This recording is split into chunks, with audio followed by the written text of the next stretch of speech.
నువ్వు చచ్చిపోయినావు, ఒక white cloth మీద నేను పడుకోబెట్టారు.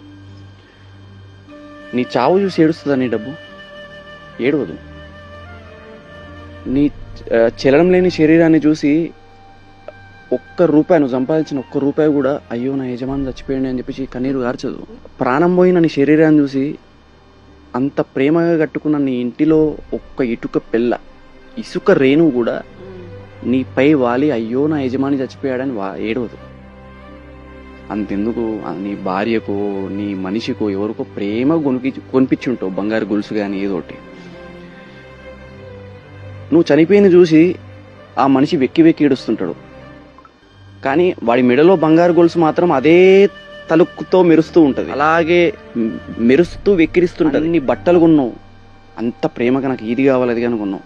ఒక్క చీలిక గుడ్డైనా నన్ను పట్టుకొని నా యజమాని చచ్చిపోయింది అని పట్టుకుందా?